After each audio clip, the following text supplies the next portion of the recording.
Bienvenido a Ministerios BEA con el pastor Mauricio Sánchez Scott. Esperamos que este mensaje sea de bendición para tu vida.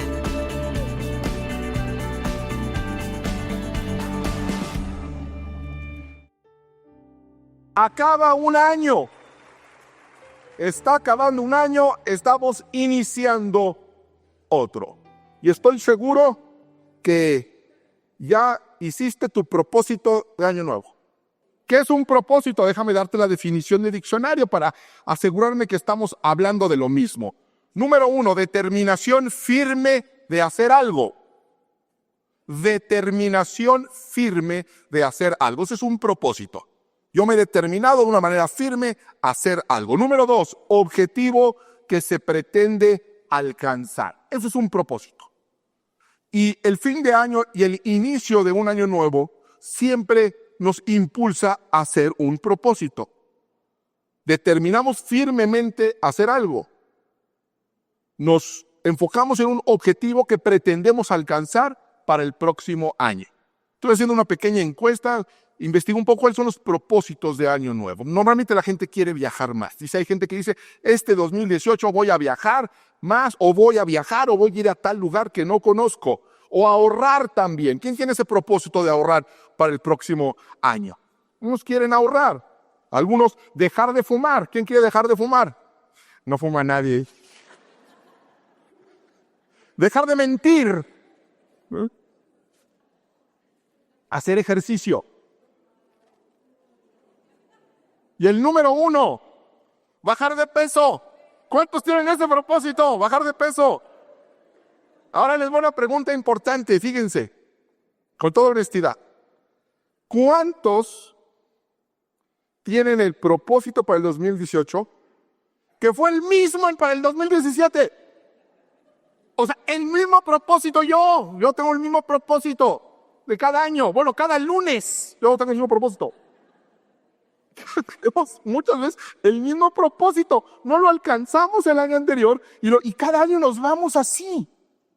Y tenemos el mismo propósito porque no lo alcanzamos y quizás sería manera de pensar, ¿sabes qué? Ya es hora de dejar ese propósito. Cambia por otro. ¿Ustedes piensan que Dios tendrá propósitos para el año nuevo? Dios se propondrá, Dios dirá, este 2018 estoy determinado con firmeza en hacer tal o cual cosa. Para este 2018 tengo un objetivo que pretendo alcanzar. Dios tendrá propósitos y la respuesta es sí. Y quizá te sorprenda aprender que no solamente Dios tiene un propósito para el 2018, sino que es el mismo propósito para cada año. Dios tiene el mismo propósito. Acompáñame a 2 de Timoteo capítulo 1, versículo 9. Vamos a ver si Dios tiene propósito. Dios es un Dios de propósitos. ¿Lo tenemos? Quien nos salvó y llamó con llamamiento santo, no conforme a nuestras obras, sino según el propósito. Según el propósito, otra versión dice propia determinación. Según el propósito suyo y la gracia que nos fue dada en Cristo Jesús antes de los tiempos de los siglos. ¡Wow! Esto es espectacular. Quien nos salvó y llamó, Dios nos ha salvado y nos ha llamado.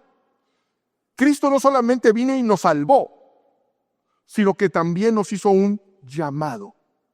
Un llamamiento que no es cualquier llamamiento, dice la Escritura, que es un llamamiento santo, no conforme a nuestras obras, sino según su propio propósito. Y esa es la gracia de Dios. No es por obras, es por gracia. Y hablaba con los niños de esta diferencia ahora, Navidad más que nada, en el cual tenemos que volver a poner a Jesucristo en el centro de la Navidad. Porque luego se cuelan ahí unos personajes como Santa Claus. Y yo les digo, hay una enorme diferencia entre Santa Claus y Cristo. Santa Claus te trae regalos de acuerdo a cómo te portaste, ¿no es cierto? Te portaste bien, te trae regalos. No te portaste bien, no te trae regalos. Niños? Pero Jesús no trae regalos de acuerdo a cómo te portaste. Él regala. a pesar de que no nos portemos bien. Pero Cristo trae los regalos por gracia. Y nos ha salvado y nos ha llamado no conforme a nuestras obras, sino según su propósito. Y ese propósito viene con gracia que nos fue dada cuando crees desde antes de los tiempos de los siglos. Antes de que el mundo fuera fundado, Jesús ya había determinado, Dios ya había determinado extenderte gracia. Para que no tengas dudas, es que fue el día que me bautizó, fue el día que llegué a la iglesia, fue el día... No, ya desde antes Dios había extendido gracia y hemos sido llamados. Y hay un propósito. Y los propósitos de Dios no son como los nuestros, que los cuales podemos fracasar. Nos determinamos algo, pero lo dejamos a medio año. Y lo intentamos y fracasamos. Pero Dios no fracasa en sus propósitos. Dios es Dios. Y todo lo que sale de su boca es fiel y verdadero. Dios no se equivoca y Dios no falla. Así que si Dios tiene un propósito, ese propósito va a ser cumplido. No es como el nuestro. Job entendió esto y escribió en Job 42:2. Yo sé que tú puedes hacer todas las cosas. Ningún propósito tuyo puede ser estorbado. Ningún propósito de Dios puede ser estorbado. Y dice la Escritura que nosotros hemos sido llamados por propósito de Dios y hemos sido levantados por el poder de Dios con un propósito claro. Éxodo 9:16. ¿Cuál es el propósito? ¿Con qué propósito Dios permite esto? ¿Con qué propósito estoy aquí en la tierra? ¿Con qué propósito? ¿Te has hecho esa pregunta? Todos nos la hemos hecho. La Escritura la responde. ¿Cuál es el propósito de Dios? ¿Para qué nos salvó? ¿Para qué nos levantó? ¿Para qué nos ha sostenido? Éxodo 9:16. Dios le va a pedir a Moisés que le diga esto a Faraón. Si aplica para Faraón, aplica para ti, porque la voluntad y el carácter de Dios es el mismo ayer, hoy y siempre. Éxodo 9:16. Pero yo te he levantado. Otra versión dice, pero yo te he puesto. Y otra más dice, pero yo te he dejado con vida. Muchas personas aquí saben que si están vivos es porque Dios intervino. Amén. Porque en algún momento, en algún accidente, en alguna enfermedad, sentiste la mano de Dios. Y te has preguntado, Dios, ¿por qué me dejaste con vida? O Dios, ¿por qué me has puesto en esta posición? Dios, ¿por qué estoy aquí? Bueno, Dios lo responde. Yo te he levantado, te he puesto, te he dejado con vida para este mismo propósito. Para mostrar mi poder y para que mi nombre sea anunciado en toda la tierra. Ese es el propósito de Dios en tu vida. Para eso te salvó, para eso te sostiene, para eso te ha salvado la vida y para eso te ha cobijado. Y Jesucristo, hemos hablado del nacimiento de Cristo en Navidad. Y hablamos de por qué tuvo que nacer siendo un bebé y por qué Dios se tuvo que hacer hombre. Pero Jesús dejó claro cuál era su misión. Dejó claro 5 propósitos, el día número 1 de su ministerio. Jesús a los 30 años inició su ministerio. Regresó del desierto y dice la Escritura que fue a la sinagoga y buscó una porción particular de la Escritura para dar inicio, banderazo, portar el listón de inauguración a su ministerio que duraría 3 años y que culminaría con su resurrección y ascensión al cielo. Y Él nos deja saber, sin lugar a dudas, cuál era su propósito. Acompáñame al Evangelio de Lucas, capítulo 4, versículo 16. Si lo tienes, decimos amén. Fue a Nazaret, donde se había criado, y un sábado entró en la sinagoga como era su costumbre. Jesús tenía la costumbre de ir a la iglesia. Si tú eres discípulo de Cristo, seguidor de Jesucristo, imitador de Cristo, debemos de hacernos de esa buena costumbre, asistir a la iglesia. Amén. Jesús lo hacía. Se levantó para hacer la lectura y le entregaron el libro del profeta Isaías. Al desenrollarlo, porque no eran libros, eran pergaminos, al desenrollarlo, encontró el lugar donde está escrito. Es muy interesante que diga eso. Otra versión dice buscó, otra dice encontró. Para encontrar algo necesitas buscar. Es interesante eso. Para mí, la única porción de la Escritura donde dice que Jesús buscó un texto. Y esto me impresiona mucho porque Jesús inspiró la palabra, es la palabra, él la pudo citar de memoria. Pero se ocupó de abrir el rollo y que la gente viera que identificó un texto profético de Isaías. Y lo va a leer en voz alta. Y dijo lo siguiente: el Espíritu del Señor está sobre mí, por cuanto me ha ungido para anunciar buenas nuevas a los pobres. Me ha enviado a proclamar libertad a los cautivos y dar vista a los ciegos, a poner en libertad a los oprimidos, a pregonar el año del favor del Señor. Y dice que cerró la Escritura y se sentó. Y dijo, esto se ha cumplido en este momento. Delante de sus ojos se está cumpliendo la profecía de Isaías. Jesús está revelando su misión en la tierra. 5 propósitos. Número 1, buenas nuevas a los pobres. Buenas noticias a los pobres. ¿Cuál podría ser una buena noticia para un pobre? Pues que va a dejar de ser pobre, ¿no es cierto? Es claro que una de las misiones de Cristo es que tengamos un cambio en nuestra situación financiera. Cualquier teología que empobrezca no es el Evangelio de Cristo.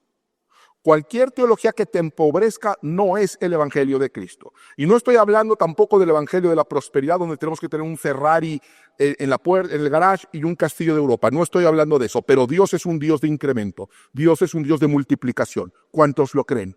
¿Cuántos lo han comprobado? Amén. Dios es un Dios de incremento. Es un Dios de multiplicación. No te promete un castillo de Europa. No te promete Ferraris ni automóviles de superlujo. Pero no es un Dios de pobreza. No es un Dios de pobreza. Cualquier teología que te empobrezca no es el Evangelio de Cristo. No lo digo yo, lo dijo Jesucristo. Tengo buena noticia para aquellos cuya cartera está vacía. Amén. He venido a dar vista a los ciegos. Y Jesús lo hizo. Y lo hizo en toda la extensión de la palabra. Devolvía la vista a los ciegos con tocarlos. Pero es la vista natural. Hay una vista espiritual que efectivamente Jesús vino a darnos. Una visión espiritual. Y ahora con Cristo y en Cristo vemos cosas que no veíamos. Vemos cosas que no veíamos. Ha cambiado nuestra manera de ver el mundo porque ha cambiado nuestra forma de pensar. Y en la Escritura vemos no solamente lo que somos, sino lo que podemos llegar a ser en Cristo. Y esa es la visión espiritual que Cristo vino a dar. Dice la Escritura que vino a dar libertad a los cautivos. Libertad a los cautivos. Ser libres. Hay muchos tipos de cautividad. Hay muchos tipos de esclavitud. Hay muchos tipos de prisiones. Y Jesús vino a liberarnos de todas ellas. Libertad a los cautivos, libres de miedo, libres de adicciones, libres de relaciones destructivas. La Escritura dice, si el Hijo os libertare, seréis verdaderamente libres. Y fue claro, he venido a poner en libertad a los oprimidos. ¿Por qué vino a ponerlos en libertad? Porque nosotros no podíamos liberarnos solos. Una persona oprimida, una persona encarcelada no puede liberarse sola. No podemos solos. Y sucede algo todavía más perturbador. Cuando uno ha sido oprimido por mucho tiempo, se acostumbra. Cuando uno ha sido oprimido por mucho tiempo, se acostumbra. Las personas que pasan muchos años en prisión, se institucionalizó. ¿Saben qué quiere decir? No quieren salir a la libertad. Sienten miedo. Sienten miedo, se sienten más seguros en su celda de 2x2 que en el mundo. Porque estuvieron mucho tiempo encerrados. Y hay personas que no necesitan una celda y unos barrotes de metal para sentirse más seguros en la opresión que en la libertad. Pero Cristo dice, hay un mundo allá afuera lleno de posibilidades, hay oportunidades y hay propósito. Donde está el Espíritu del Señor, ahí hay libertad, dice la Escritura. Y la libertad a veces duele. La libertad a veces nos lleva a lugares extraños, pero la libertad es un regalo de Dios. que debemos de recibir y que debemos de ejercer. Mientras Santa Claus te da los regalos que pides, Cristo te da los regalos que necesitas. Los regalos que necesitas. Y hay gente que necesitaba libertad. Asume ese regalo. Toma esa libertad. Libérate de esa relación destructiva, de esas cadenas. No tengas miedo. En Dios hay propósito.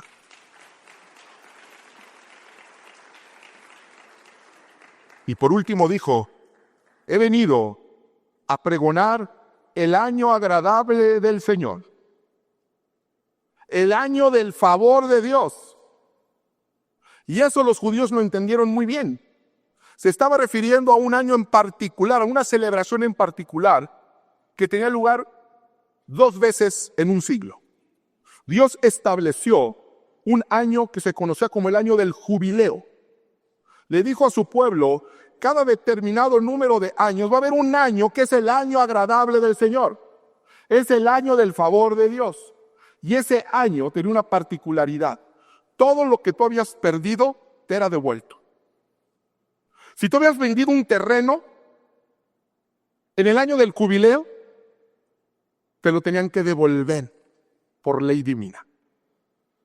Si tú habías caído en deuda y te habías tenido que vender como esclavo, cosa que sucedía en los tiempos bíblicos, en el año del jubileo te tenían que dar tu libertad. Ese era, en ese contexto, el año agradable del Señor. El año del favor de Dios. ¿Se imaginan eso? ¿Se imaginan que estemos en el año del jubileo y recibas la llamada de tu banco y te diga, su deuda ha sido cancelada? ¡Feliz año del jubileo!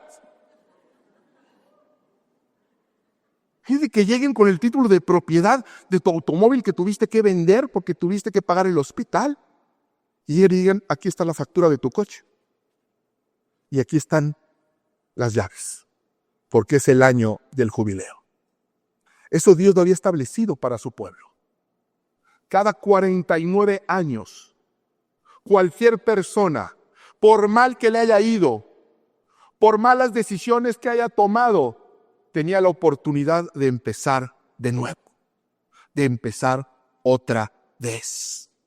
Ese era el año agradable del Señor, del jubileo. Y Jesucristo dijo, he venido a anunciarles el año agradable del Señor. El año del favor de Dios. He venido a anunciar que cualquier persona, no importa cuánto haya perdido, no importa por qué razón lo haya perdido, puede empezar de nuevo a pesar de sus errores, a pesar de sus malas decisiones. He venido a anunciar el año agradable del Señor. Pero mis errores van más allá de lo que usted se imagina, pastor. Usted no se imagina quién he sido yo. Si usted supiera, me correría de la iglesia. Si mis hermanos de la congregación lo supieran, no me hablaría.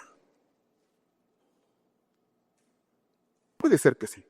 Puede ser que nosotros sí, pero le tengo una noticia. Pero Dios no. Pero Dios no. Y Dios te dice, tengo un firme propósito. Tengo el firme propósito de que empieces otra vez. Que empieces de nuevo y que empieces limpio. ¿Suena bien, no es cierto? Es una realidad. Es una realidad que solamente es posible en Cristo. Nuestros errores nos han separado de personas. Nuestros errores nos han separado de familias. Nuestros errores nos han hecho que se cierren puertas de oportunidades.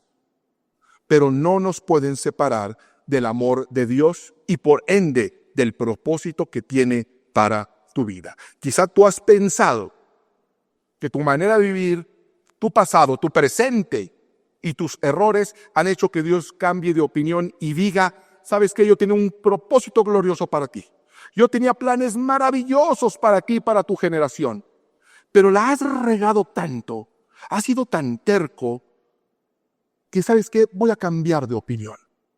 La Escritura es clara al decirnos que Dios no es hombre para que mienta, ni hijo de hombre para que se arrepienta. Si Dios alguna vez tuvo un propósito para tu vida, Dios sigue teniendo ese mismo propósito. Y te puedes preguntar, ¿y Dios alguna vez tuvo propósito? El hecho de que estés vivo y respirando y aquí sentado es prueba suficiente de que Dios tiene propósito para tu vida. Y si lo crees, dale un aplauso al Señor.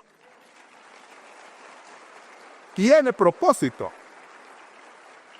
y puede cumplirlo. Romanos 8:35. Y este es de esos versículos que deberías de grabártelo en tu corazón, que deberías de ir y sacarle fotocopias, imprimirlo en grande y ponerlo por toda tu casa. Debería estar en el salón de la fama de los versículos bíblicos junto con el Salmo 23 o Juan 3:16. Romanos 8:35 al 39. ¿Quién nos separará del amor de Cristo? ¿Quién nos puede separar del amor de Cristo? Quizá tú ya tienes muchas respuestas. Quizá tú ya tienes ya muchas respuestas racionalizadas de actitudes, de pecados, de circunstancias, de situaciones que tú piensas te han separado del amor de Cristo. Pero dejemos que la Biblia nos responda. ¿Quién nos separará del amor de Cristo? ¿Tribulación o angustia o persecución o hambre o desnudez o peligro o espada? Como está escrito, por causa de ti somos muertos todo el tiempo, somos contados como ovejas de matadero. Antes, en todas estas cosas, somos más que vencedores por medio de aquel que nos amó, por lo cual estoy seguro. Dice el apóstol Pablo, estoy seguro de que ni la muerte, ni la vida, ni ángeles, ni principados, ni potestades, ni lo presente, ni lo porvenir, ni lo alto, ni lo profundo, ni ninguna otra cosa creada nos podrá separar del amor de Dios que es en Cristo Jesús, Señor nuestro. Yo le pregunto a usted en este día, ¿qué lo puede separar del amor de Dios? Nada. ¿Qué lo puede separar del amor de Dios? Nada. ¿Hay algo que lo pueda separar del amor de Dios? Nada lo puede separar del amor de Dios. Nada. Y agárrese de esa ancla y tome ese estandarte para enfrentar el 2018. Nada nos puede separar del amor de Dios. Porque ¿qué nos depara el 2018? No lo sabemos. No lo sabemos. Cada año recibimos el calendario con optimismo, pero la verdad es que no sabemos lo que nos depara. En este año no sabíamos y muchos tuvimos que visitar el hospital. Algunos perdieron seres queridos, otros perdieron amistades, otros perdieron negocios, otros recibieron bebés. No sabemos. Si algo nos enseñó el 2017 es que todo puede cambiar en un instante. Este año hubo gente que se quedó sin casa en un instante. Hubo gente que perdió a su familia en un instante, en segundos, se derrumbó. No sabemos. No sabemos qué nos depara el 2018. Pero hay algo que sí sabemos. Hay algo de lo cual podemos estar completamente seguros. Hay algo que no nos va a faltar. Y es el amor de Dios. Dios va a estar con nosotros todo el 2018. Todo el año vamos a cantar con el amor de Dios. Y contar con el amor de Dios es contar con el favor de Dios. Y sabiendo que hay un propósito detrás de ese amor y de ese favor, que el dólar está subiendo. Sí, pero yo tengo el favor de Dios. Que mi matrimonio no está del todo bien. Sí, pero tenemos el favor de Dios. Mis adolescentes están saliendo de control. Sí, pero tenemos el favor de Dios. Tenemos el favor de Dios. Y esto no quiere decir que vaya a ser fácil. Dios nos dice, esfuérzate y sé muy valiente. Dios pide que tengamos cambios además. Hay hábitos que tenemos que dejar. Hay cosas que tenemos que cambiar. Hay cosas que tenemos que dejar atrás. Algunos tendrán que dejar de ser americanistas y hacerse un favor. Dios le dijo a Josué, esfuérzate y sé valiente. Y luego le repitió, esfuérzate y sé muy valiente. Y mi favor estará contigo. Y Josué fue un hombre que peleó, que batalló. Ganó muchas, perdió otras. Fue un hombre que se confundió. Fue un hombre que erró y un hombre que pecó. Pero es un hombre que siempre se levantó y dijo, yo tengo el favor de Dios. Yo tengo promesas de Dios. No entiendo, me dijo que donde yo pusiera la planta de mi pie iba a conquistar. Y ahorita voy en retirada. Es el escritor que en muchas ocasiones su corazón se derretía de la pena y la tristeza. Vivió muchas cosas buenas, cosas malas. Estuvo en montes, estuvo en valles. Estuvo en prosperidad y estuvo en adversidad. Pero dejó un legado maravilloso Josué. Unas líneas que tocan mi corazón más allá que toda la historia en la cual él hizo que el pueblo entrara en la tierra prometida. Son apenas unas líneas. Pero con estas líneas nos dice todo el carácter y la fidelidad de Dios. Lo va a escribir ya en su ancianidad. Y él está reflexionando y me gusta imaginarme que dijo, pásenme papel, pásenme pluma, porque yo quiero dejar testimonio de algo, para que el pueblo no se confunda en sus momentos de tristeza, para que el pueblo no se confunda en los malos meses, ni en los malos tiempos, para que cuando duden de la fidelidad de Dios, o duden del plan de Dios, o de si Dios todavía tiene un propósito en nosotros, yo quiero dejar un testimonio y lo quiero dejar por escrito. Josué capítulo 21, verso 45. Una de las últimas cosas que iba a escribir, ya siendo un hombre mayor y habiendo vivido toda una vida siguiendo los propósitos de Dios, triunfando en ciertas áreas y fracasando en otras. Pero al final, Josué escribiría esto. Y es tan relevante para nosotros hoy como lo fue el día en que lo escribió. Josué capítulo 21, verso 45. Josué está reflexionando. Está haciendo memoria desde que fue llamado, desde que acompañaba a Moisés, desde que Dios le dio la tremenda responsabilidad de guiar al pueblo, cuando tuvo que huir en múltiples ocasiones de sus enemigos, cuando ganó, y él va a poner esto. Josué 21, 45. ¿Lo tenemos todos? Ni una sola de todas las buenas promesas que el Señor le hizo a la familia de Israel quedó sin cumplimiento. Todo lo que Dios había dicho se hizo realidad. Ni una sola de todas las promesas que el Señor hizo quedó sin cumplimiento. Todo lo que él había dicho se hizo realidad. Josué está diciendo, fíjate nada más. Ahora veo, después de un largo camino, algo espectacular. No hubo una sola promesa que Dios haya hecho que no haya cumplido. Y eso lo tiene que saber el pueblo de Dios. Dios cumple sus promesas. Y tenemos promesas de sanidad. Tenemos promesas de restauración.